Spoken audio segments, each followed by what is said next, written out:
Hello to all and good morning. I hope this finds you in good shape and welcome to our Bath Life Business Surgery with Mojus Druitt. I hope also that your loved ones and your teams are safe. The loved ones, if anything, even more so given the topic we're going to be talking about, which is very personal. My name is Greg Ingham and welcome to this Bath Life Business Surgery.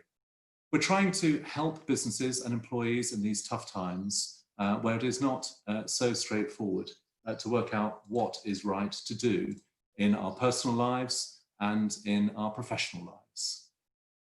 These Bath Life Business Surgeries should help guide you in these very difficult times with practical advice and valuable insights, because we can all do with help.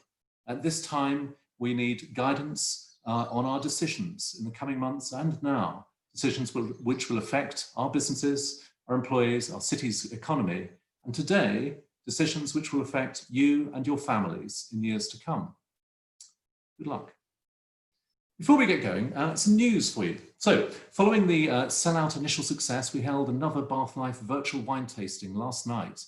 Some of us apparently enjoyed ourselves quite a lot during that, with our partner Stony Street.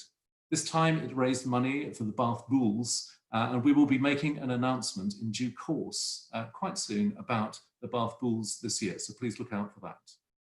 Also look out for a very special Bath Life Business Club on Monday. It's about the vital event sector in the city, which does so much to add to broadly the gaiety of nations, but certainly to the city's economy as well. Our speakers in that special event session include those from Theatre Royal Bath, Dorothy House's fundraising events, the Bath Half, and also Bath Festivals.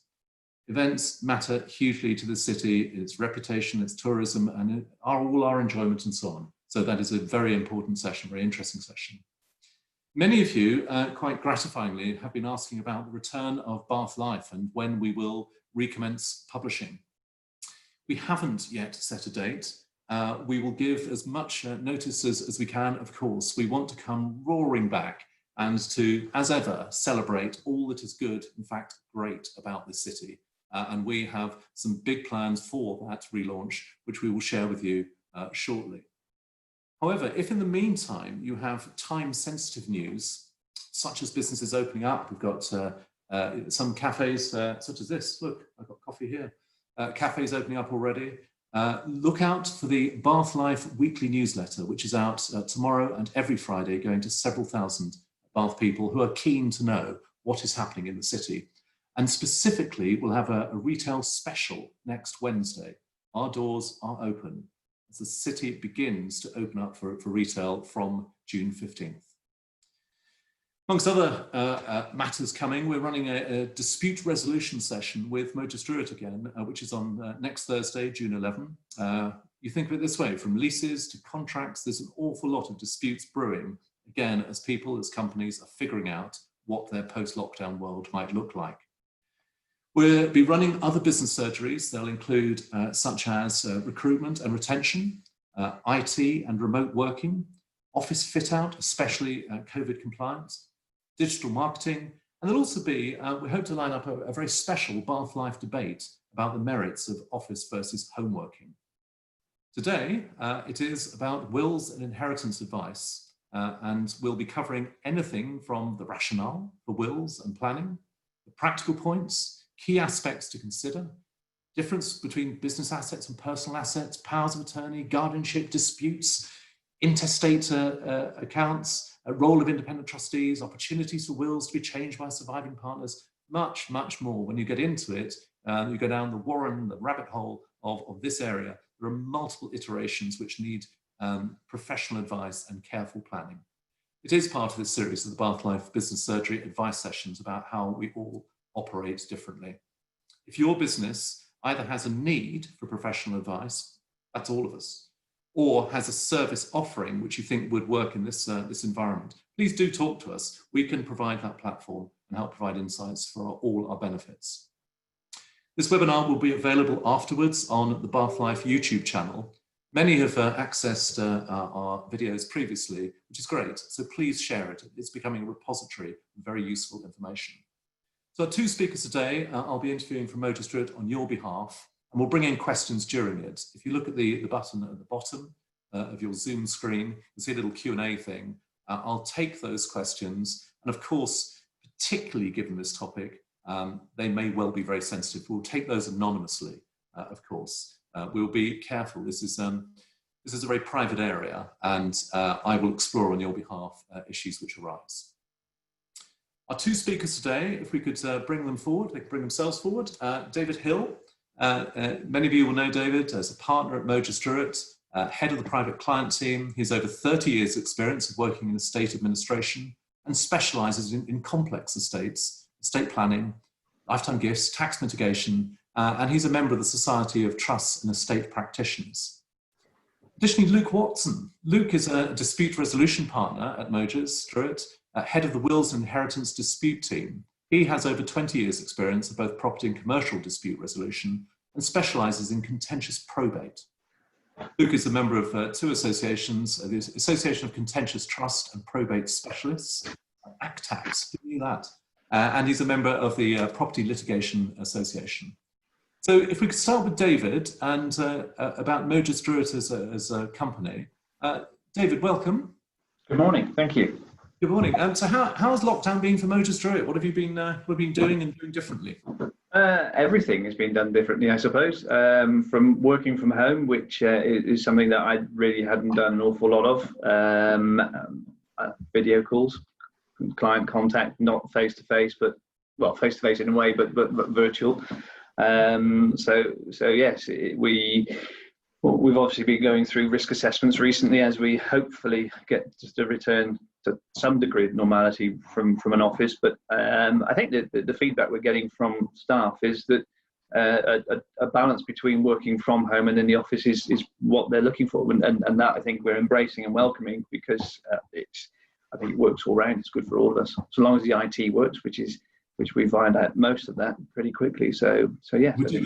Would you mind not jinxing the session? As soon as you say sorry, bad is going to happen. But tell us this: how's the team been bearing up in these times? Because there are pressures working from home, and particularly if you perhaps lack, if not the equipment, but the locale in which to be able to work from home. Yes, it is different for all of us. I mean, I have a young family, and as much as I enjoy spending time with them, it's not always the best atmosphere to be concentrating on. When that's happening, homeschooling is far more of a challenge than I thought it would ever be. I will never badmouth a teacher again. But no, for some, I say one of the things that as a firm we're quite proud of is that we're very close as teams and as a wider firm, and that's something we've encouraged and engendered over many years, and we've lost an awful lot of that. Just because we're not in the same room as each other, not seeing each other in the same way. So yes, we've had Zoom quizzes. I'm not the best quiz master, but that's something else that we need to learn, and that's helped.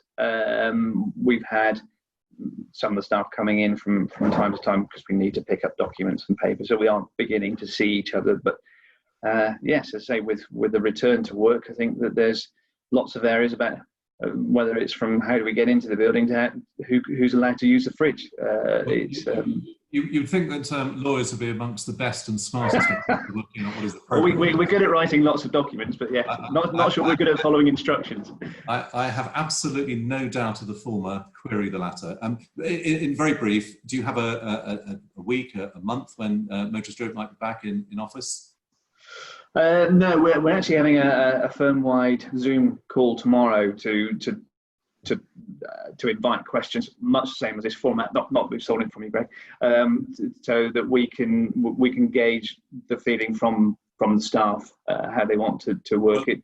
We've still got to adhere to the regulations, and whilst we can do that with most of the offices, we won't be returning to full staff until this is over, really. Two things for you and all others. To reiterate the point at which your companies are back, we can help promote that through our Bath Life channels. And the other, we really are keen on this, the great debate about the merits and demerits of working from home as well as in office, which affects, give or take, all of us. Thank you for that for the moment, David. Let's bring in Luke. from your very much the disputatious Luke. So you're in the more contentious, not disputatious, more contentious areas. I'm not sure if that's a word, Greg, but it sounds. but I like it. I might start using it if you haven't copyrighted it. It's you again as a lawyer, you would know about copywriting. It's yours if you wish it. But how's lockdown been for you?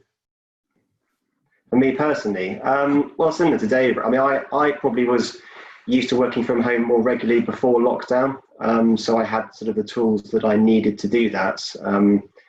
Simply, perhaps because of the type of work that I do is slightly different. And I suppose if I needed some quiet time, I would often work from home before lockdown. The main difference now, of course, is when I would come home and work, I wouldn't have my 3 children at home at the same time, which is obviously makes it different.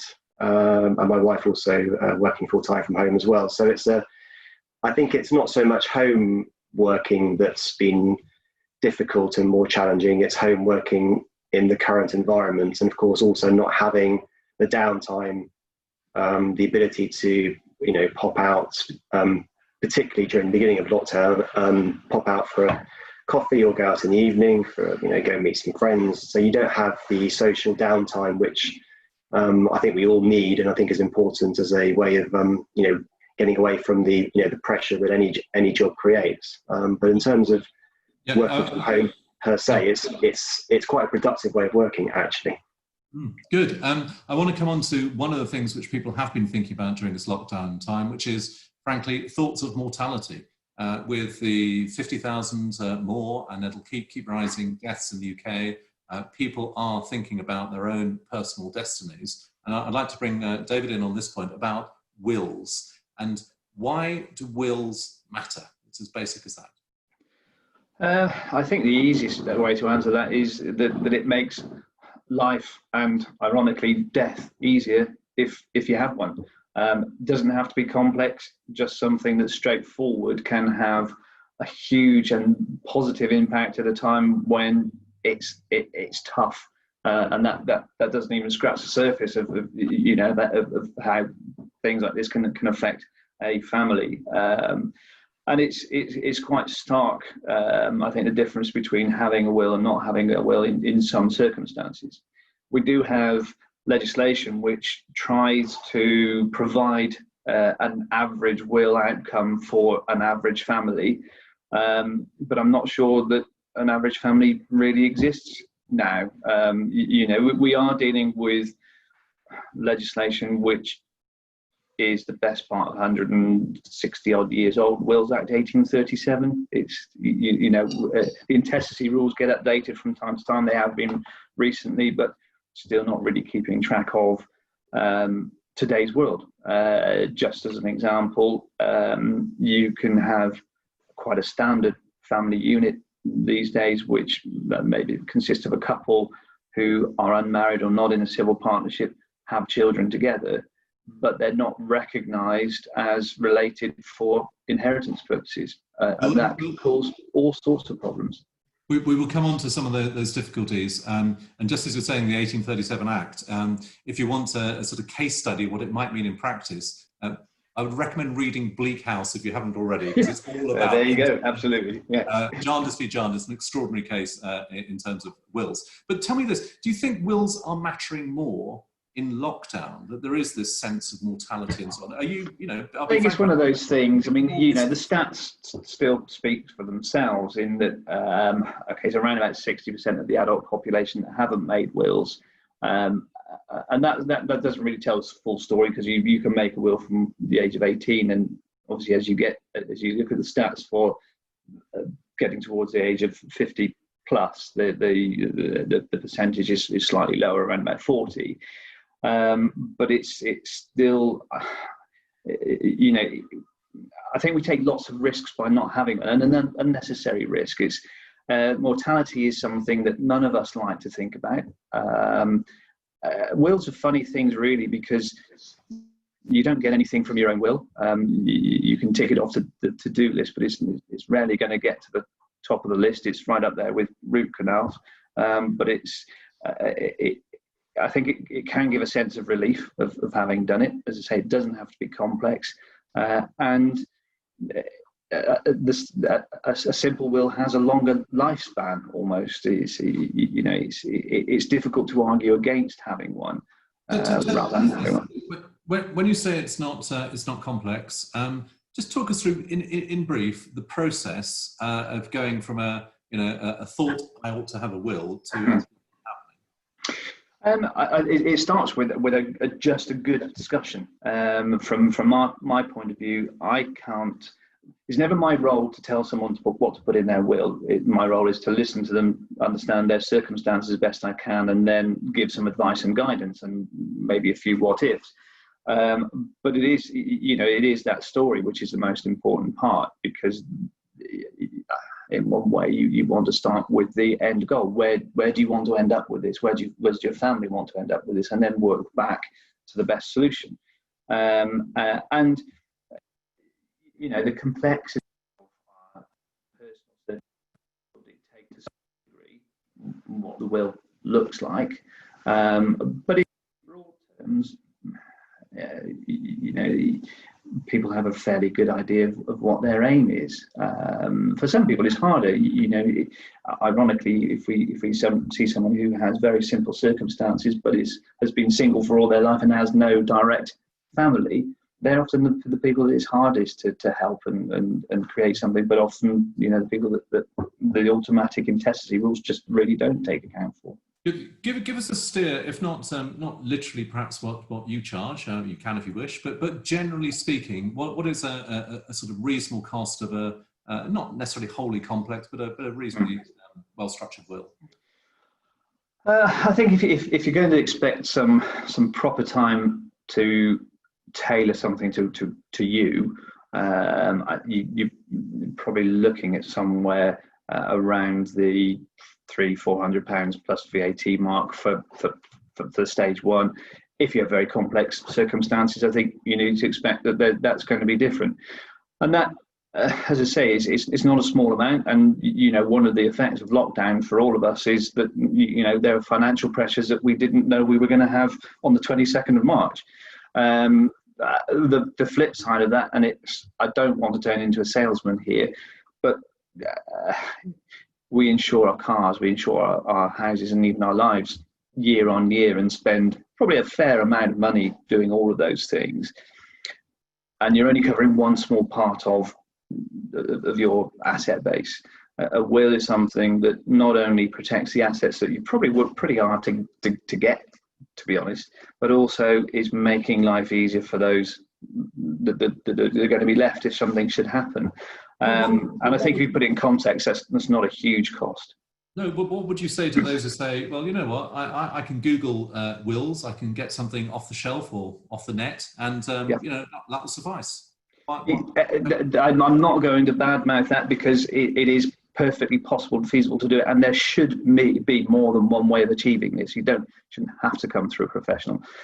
What I would say is that thank you for reminding me that I've been doing this for 30 years, but I started life in the probate registry, and that's where all of the applications for grants of probate when someone dies come, and by far the biggest issues that we had with wills that didn't have the effect that people were intending were homemade wills.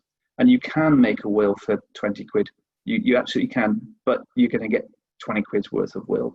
And I think that's quite a risk, if I'm honest.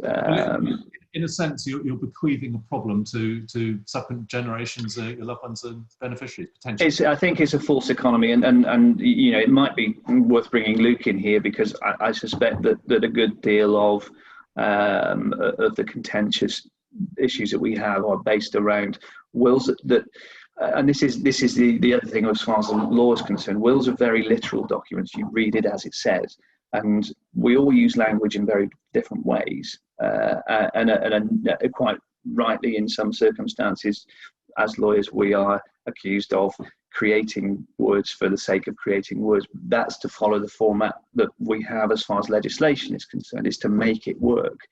You and I can have a discussion, or what it's like when you send an email. you can intend the message to be something, it can be read completely differently. And with the law, it's even more strict than that. We have, this literal rule: you read what's in front of you. Even if you can see the overall intention is something different, you can be stuck with something that doesn't really work. Well, let's take your suggestion and bring Luke in. Luke, perhaps you could just talk through, if not chapter and verse, because there's obviously client confidentiality here, but an example of where an imperfect will, not necessarily a cheap one, but an imperfect one, has subsequently caused great contention, which either you've acted on or are aware of.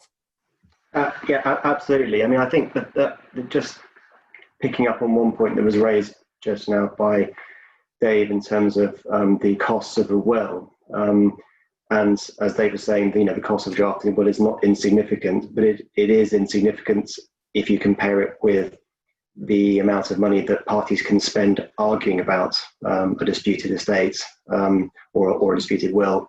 And where costs routinely run into tens of thousands of pounds. Talk through an example of a contested will, or at least a contentious case that you directly know of, perhaps. Talking about homemade wills, I suppose, but one of the most interesting cases I dealt with was a homemade will, which was left in a suitcase in a telephone box, and a call was made to the local police station saying that there's a suitcase with a will in it. This is a real case. It's not. I'm not making it up. It sounds like something from a crime story. And it was a homemade will on a bit of paper. It was different handwriting on the bit of paper, but it appeared on its face to be a valid will because it was properly executed.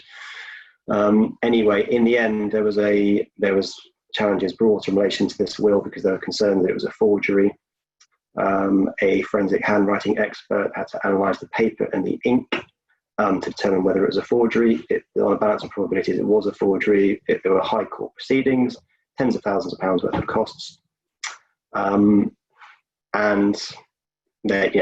that's one example. I could give countless other examples, but it just shows that if the best way to draft a will, I mean, it is better to draft a will professionally. I'm not just saying that because I'm a solicitor, but it is because if you have a professionally drawn will with evidence on the will file that the solicitor has explained to the person drafting the will what they're doing and what the effects will be, then the court will give that evidence great weight.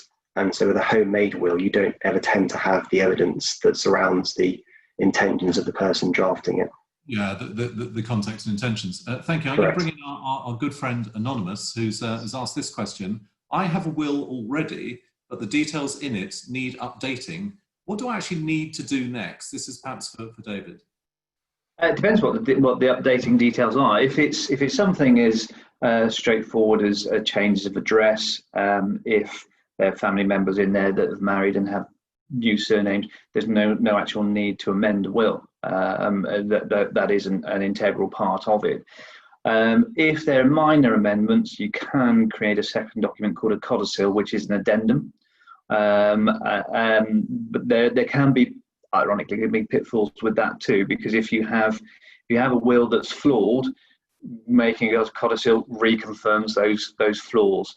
I think it's not necessarily that starting again, but I think reviewing the thing as a whole rather than just picking out the changes are useful. But yes, you can either make a new one, you can have a codicil if it's minor changes. But if the alterations are simply circumstantial because names have changed through marriage or addresses have changed, there isn't any need to actually change the will. It may well be to do with personal circumstance, because at life stages we have different priorities perhaps, and we'll come on to some of those. Yeah. I mean, there aren't, sorry. I was going to move on, if I may, to the difference between joint wills and placing assets in a trust. What are the pros and cons, and as insofar as you can give general advice, which would you recommend? I'm going to give you a proper lawyer's answer now. It depends. Which is a benefit to our listeners. Joint wills, I mean, first of all, there are two types of joint will. You can have wills which are mirror, And that just means that a couple are making wills that have similar terms and similar outcomes. You can have something called a mutual will, which is effectively a contract between two parties to make a will and not change it, and the survivor is then bound by the terms of that first will. It can be useful in very, very limited circumstances, but they can cause far more problems than intended. And you've referred to a trust, and it again depends where we put the trust. You can have a trust that starts when a person dies, so the trust is a trust in waiting and contained within a will, or you can create a trust during your lifetime to move assets into it for a second purpose. And there are many and various reasons why people do that. It can be based on family circumstances. It can be sometimes tax planning. It can help with having your cake and eating it, if that's a right way to put it. So what people quite like to do in wills is do two things with one asset, which is often quite difficult. If I give you a tenner and say, don't spend this on gin and tonic, I know you wouldn't, but once you've got it in your hands, it's yours. I can't tell you what to do with it once I've given it. A trust is a bit of a halfway house where you can say, I'm putting this money into this place, the trust. I want the trust to do this with it during my surviving spouse's lifetime, and then I want it to go to my children. A simple sort of example, but there are ways of retaining some control over where things go in stages. And then that can become complex, and if it's in the right place, it's the right thing to do. We see more of them with mixed families, as you can know, that is not uncommon at all. And trusts would typically have independent trustees. Is that the case? Yes, I mean, there's no restriction on who can or can't be trustees, but you do run the risk of creating a potential conflict, because if you have trustees who are also invested in some way because they are beneficiaries, I don't think any of us would be able to separate ourselves in our own minds with a different hat on if we're making decisions about an asset that we may at some point become a beneficiary of. That can be difficult even at the best of times, but personalities can play a big part in that. Independent trustees can be helpful as almost like a referee to ensure that the overall intention when a trust is created is followed. And often when we create trusts, we do ask clients just to write a side letter to say, I've done this, my thinking behind this is this, and that is what I'd like my outcome to be. And the trust is a vehicle. And this may specifically apply to the next point about business assets. Are business assets inherently different from personal assets in any material way? Again, the perfect lawyer's answer, yes and no. They're assets as far as the estate is concerned, but they have certain characteristics that may make them helpful to pass on in certain ways. Some business assets will have tax advantages attached to them. There may be business assets that you want to pass on for succession purposes. There's many layers as far as business assets are concerned. If it's a family business, there will be other connotations as to why you want to pass it to certain people or how you want it to be managed. And I say then there's a tax angle to it too. We'll come on to tax and gifting and inheritance in a moment. I just want to ask a specific question. We've had a couple of specific questions. One is this: is the process in any way any different if one of a partner is suffering from a terminal disease, such indeed as COVID? If you know that death is imminent, does that change in any way legality or process? The process remains the same. There was some discussion at the very early stages of the lockdown as to whether there would be any changes to the law to allow us to make wills where we didn't have to use the same formalities for witnessing. There's also discussion about whether we could make wills by video. Some jurisdictions, Australia I think being one of them, have video wills which are acceptable. I don't think the wheels of our justice system turn anywhere quickly enough to allow that to happen. And now it was mooted, it was discussed, it's gone away. We haven't had any changes, and that's thrown out some practical issues, obviously during the lockdown, about how do we do it. And we've come up with some quite innovative ways of doing that because we can't see clients face to face. Okay, a couple of specific points from two attendees. One, how does a letter of wishes impact the original will? Does it override the will, supersede it in any way? No, a letter of wishes, a will has to have the formalities of the will to make it effective. So it needs to be signed, it needs to be witnessed, it needs to be dated, and it needs to cover what's there. A letter of wishes won't be seen as a testamentary document in the eyes of the law. What we do often see is a letter of wishes in conjunction with a will if it contains any powers which might be discretionary in some way. So if you have a trust where trustees have some leeway to decide how and when to deal with the assets within a trust for a group of beneficiaries, the letter of wishes, it can't be binding on the trustees because then it defeats the objective of the discretion. But it is guidance, and you would normally find that trustees will follow it, provided, again, going back to your first, one of your points earlier, Greg, that you have trustees that you can trust with a small t. Yeah, good. And how often should a will be reviewed? Is it, I don't know, 5 years or whenever there's a significant life stage change, or?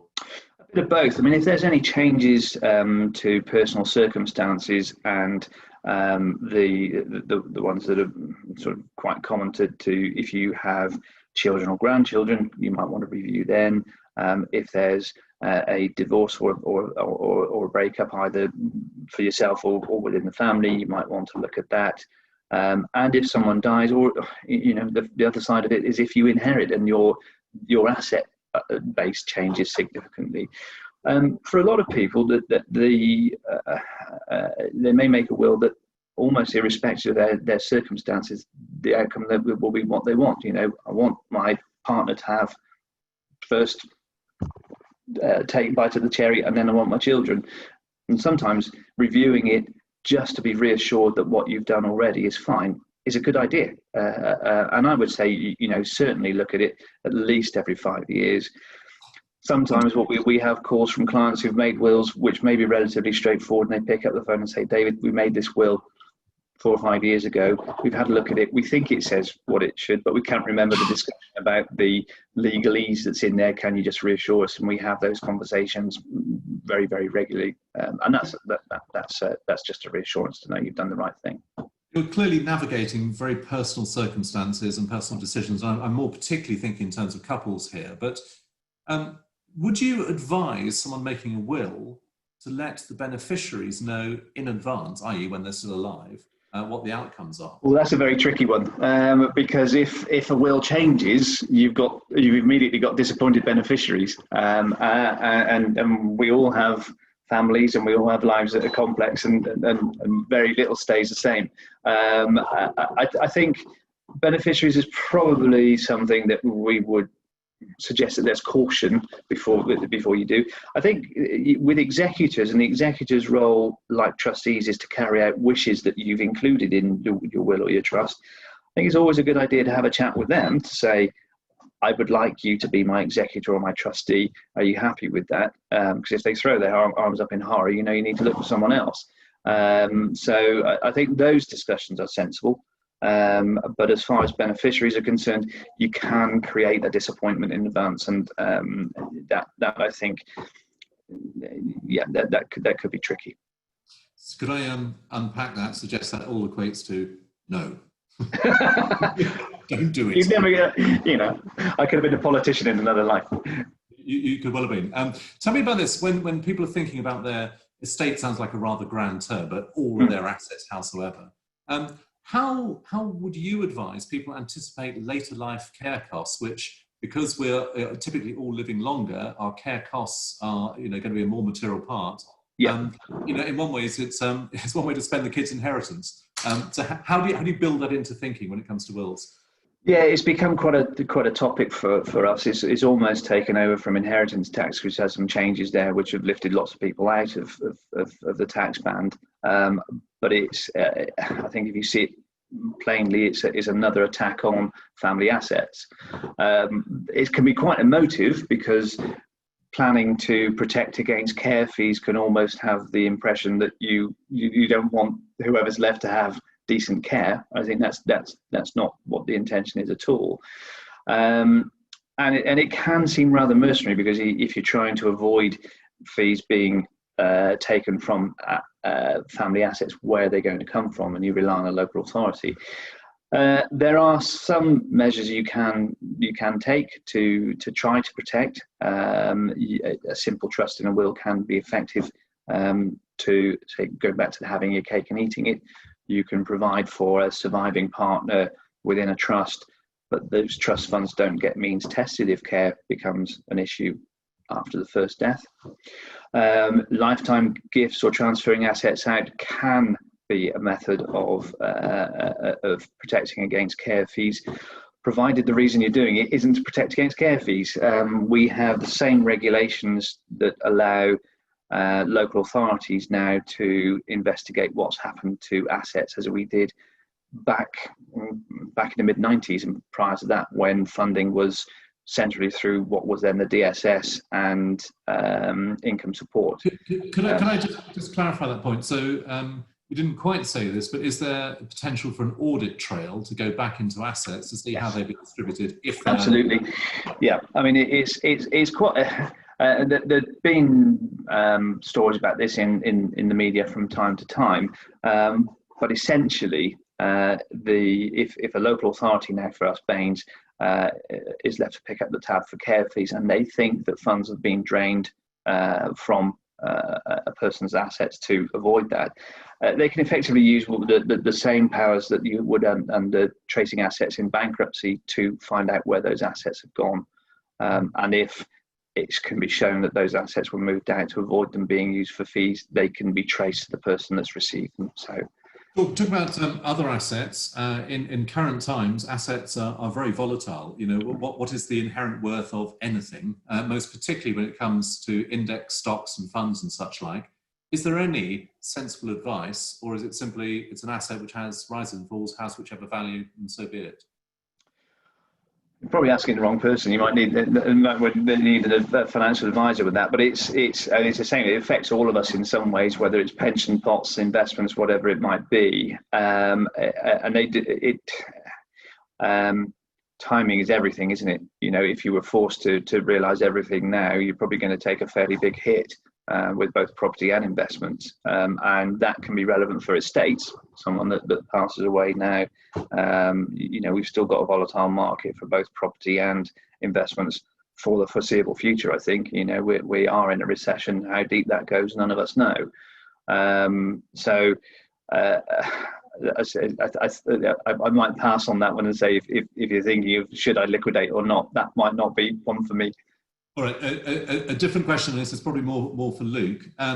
When someone dies intestate, I think that's the term, when there isn't an extant will, what is the process for the valuation and sale of a key asset such as property? Who can effectively force that through? Well, if you have an intestate estate, then rather than having the executors who are appointed under the will to deal with the estate, you would have administrators, which would normally be close family members who would effectively step into the shoes of the executors, and they would administer the estate in the same way as executors, really. There isn't any material difference between an administrator administering an estate and an executor. It just means that the executor has their power from the will, whereas if you don't have a will, it's a little bit more convoluted and you know, perhaps could be more complicated. You might have arguments between family members as to who should be administering the estate potentially. I'll come on to an area of dispute, or at least anticipated disputes in a moment. I just want to bring in another anonymous question. This person says they've lived abroad for most of their life. And have estate assets, stroke pension, etc., and possible inheritors abroad. How does it impact a UK pension? Oh, sorry, a UK will, not pension. Shall I pick up on that one? You can make a will in any jurisdiction as long as you adhere to the rules in that jurisdiction. I think that the question might be leaning towards a concept called domicile, which is where is home for you at the time that you die. And that can be quite different to residence. Domicile is almost a state of mind. Where do you consider home to be? So the answer is you can make a will to cover worldwide assets, and that's not a problem. Practically speaking, it's not always easy depending on the jurisdiction where those assets are. Being slightly empirical about it, if it's a former colony, there are arrangements that we have with most of those jurisdictions where documents produced here can be ratified in those countries. I think the best advice would be is if you have substantial assets in any one country, it might sound a bit heavy, but make a will in that country because it will make life easier. Even from a practical point of view, you can have executors based in England, but if you've got an asset in another country, the practical issues of dealing with it, I think, are paramount there. On the point about the practical way of anticipating problems and dealing with them in advance, I want to move on to another area of what people are calling life admin that many are doing during the pandemic, such as power of attorney. If you could just briefly explain the rationale for that and maybe some of the complexities. What, when, why? Okay, I think the best comparison I've ever come up with for lasting power of attorney is like an insurance policy. You rely on it if you need it, and you ignore it if you don't. But you need it in place before you need it. Wills are great if you've actually died, and there's a lot can happen to us between being healthy and not being here at all, and that can relate to illnesses, accidents, age, and the issues that come along with that, and also just pure choice. And they are quite a good practical solution to issues surrounding our financial and personal lives that we can use to pass that responsibility on. We have lots of clients who have powers of attorney who perfectly capable of managing their finances, but just decide they don't want to. And they want to pass that down to the next generation and say, can you look after this for me? I'll tell you what I want to do. You use the power of attorney as a tool to do it. It's almost like an open letter of authority. In brief terms, David, could you explain this? If you have granted power of attorney to your kids or whatever, at what point might it become valid? In other words, if you're reasonably active in your 50s, 60s, whatever, is the power of attorney even relevant? Is there some sort of definition of senescence or incapability that? Yeah, it's and there's two layers for power of attorney to come into effect. First of all, when it's been made, before it can be used, it needs to be registered with a section of the court called the Office of the Public Guardian, and then it's valid. And there's no reason why it has to be used at that point. It can remain dormant and gather dust in a strong room somewhere. That's fine, and be pulled out if it's needed. As far as capacity is concerned, that is a medical decision. And the thing about illness, particularly things like dementia, is it's rarely a black and white question. There can be a huge grey area. Where you can have someone who has a diagnosis of dementia but is perfectly capable of making certain decisions, but more complex ones they may not be able to. So you have quite a hybrid. The Mental Capacity Act, which created lasting powers of attorney, tried to counter that by simply making 5 quite straightforward statements within every power of attorney document, which the crux of which is, if you're acting for someone as an attorney, you must do what's best for them, and that is the underlying message for all of those documents. You can't have a personal interest. You have to act completely separately to what you might want to do. It's what's best for the person you're acting for. How early is it sensible to put in place LPAs? For example, would it be at the point at which a child reaches 18 or some legal maturity? Is that a logical trigger, or is it simply just there is no inherent reason just to not let it run? I think the second, really. I mean, you summed up quite nicely. Is a bit of personal housekeeping. And in the same way, it's sensible for us to have life insurance. It's also sensible to have a power of attorney. It can be quite important, particularly for people who run businesses. You can have a situation, and we have seen it, unfortunately, where people are. Age doesn't really matter, life is what it is. Thankfully, most of us get to our 70 before anything drastic happens, but that's not always the case. Illnesses, accidents can happen to all of us. If someone's running a business, even if they are sidelined for a fairly short time, and they are the only person that's running that business, there can be no option. And sometimes we've seen businesses fold because there's not that second layer of, if this happens, who can stand in and help. Can I bring in Luke on that point about disputes specifically over LPAs, but really about how assets are run in the event of any ambiguity? Can you just talk about an experience you've had in that area? Sorry, Greg. In terms of a dispute regarding if you have a dispute relating to assets or power of attorneys. Yeah, there is a dispute around the authority of that power of attorney or its remit that somehow then inhibits action being taken on business assets. Is that something that you previously? What often happens with powers of attorney is that, generally speaking, they are normally drafted by lawyers, therefore they are normally valid. The disputes tend to arise about whether the individuals who are acting as attorneys for the individual are fit and proper persons.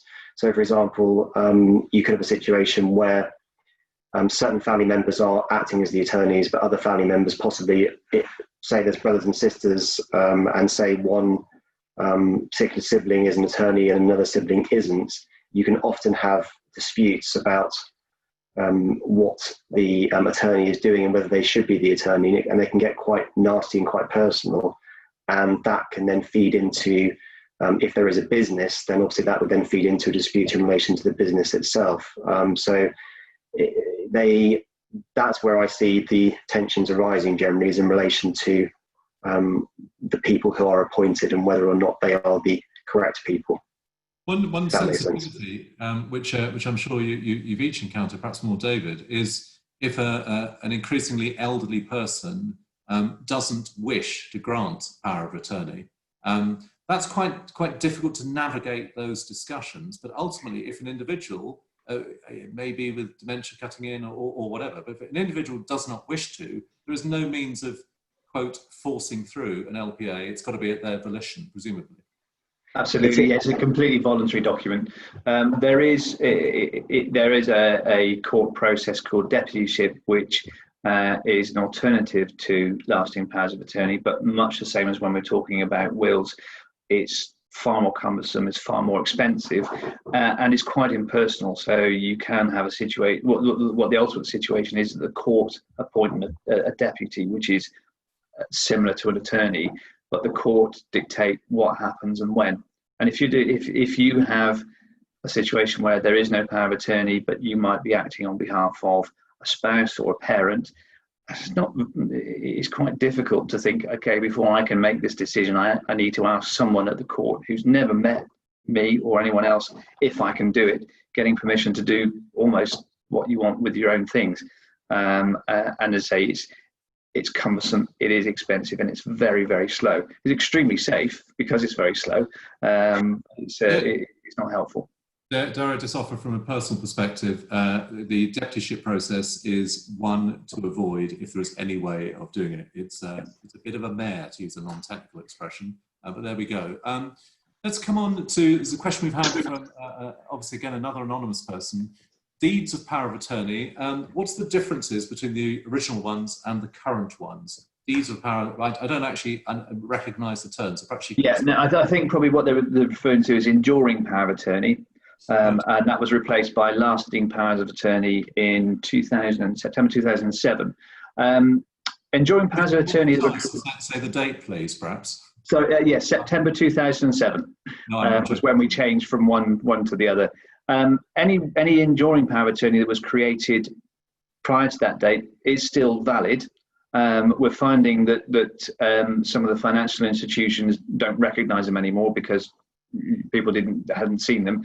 The restriction is that with the enduring power of attorney, it simply only covers finances, and that's where we see primarily powers of attorney being used most. But lasting powers of attorney, there are two types: one for finance and one for health and welfare. You can mix and match. You don't have to have either or both. But an existing enduring power of attorney, if it's correctly completed, is still fine. We're coming to the last 10 minutes. So some quick questions here. This is a complex one, but please be precise if you can. When it comes to gifting and taxation planning, when, why, what are the limits? From my point of view, I think the primary question is, can I afford to give it away? And if the answer is yes, then there are less reasons not to do it than there are, because there are limits of £3,000 per year. The upshot is, if you, let's say, someone wants to give away £50,000, way over the annual limit, that's not an issue. There's no immediate tax consequence of making the gift. It sits in your estate currently for 7 years, or alongside your estate value-wise for 7 years. If you die within 7 years, it's treated as part of your estate, and it eats into your own tax allowance. Now, the flip side of that is, if you decide not to make the gift, you will still have that £50,000 in your estate anyway. The gifts are sometimes put forward as a bad thing to do if you're going to go with the annual limit. I take a different view on that. I think it's more to do with affordability. Right. But to put it another way around, if you think, it's a complex area, if you think you're going to live more than 7 years, now is the time, if you can, to be gifting. Is that what that equates to? Yeah, well, yes, but as I say, if you decide not to make the gift, then the tax is going to be there because you'll hold the asset and it'll probably be worth more. Maybe not at the moment, but in 7 years' time. There was a suggestion going back to July last year in a very boring paper that is from the Office for Tax Simplification to reduce the 7 years to 5. That's not come to anything yet, but watch this space. But I think the principles will still be the same. If you're looking to make a gift, often it's to help someone, a family member, go ahead and do it if you can afford it. And that's a difficult question because who knows what the future holds. Yeah. Luke, if I could bring you in on this one. There have been a number of high-profile cases over the years about apparently peculiar bequests to charities, where family members are uniformly appalled to discover that some, cats and dog charities got all their lovely parents' money and they've got very little. What experience have you had of that, of those charity bequests actually complicating family dynamics and thereby being disputes? A lot, actually. It's a very common situation, unfortunately, and it particularly happens where there are children who, for various reasons, have become estranged from their parents. There was a very kind of well-publicised case in the last couple of years, which is maybe what you're thinking of, where a lady, Heather Illett, had an estranged daughter. She was left out of her will and everything was left to the RSPCA, and it resulted in years of litigation and ended up going to the Supreme Court and costing horrendous amounts of money for everyone. So they are common. What children can do in those circumstances, if they've been effectively disinherited, is they have the ability to potentially try and bring a claim under a statute called the Inheritance Act. Is a 1975 piece of legislation, so a bit newer than the Wills Act of 1837, but still perhaps in need of reform. And that allows children to bring claims against the estates of their deceased parents. Those type of claims are quite complicated, and there's lots of factors that go into the mix. But in in summary, those type of claims are common. I mean, I'm dealing with a case at the moment on my desk where two estranged children have been disinherited from their mother's estate, and everything is going to some national animal charities. So it's a very real thing. It happens all the time, and I've very regularly dealt with cases involving those type of issues. In some ways, a decision over will allocation, for want of a better term, is amongst the most personal, even sort of almost existential decisions one can make, such as charity bequests. I mean, are there, in either of your experiences, have there been some very peculiar bequests where you've looked at them and thought, really? Yes, because that's the client for you.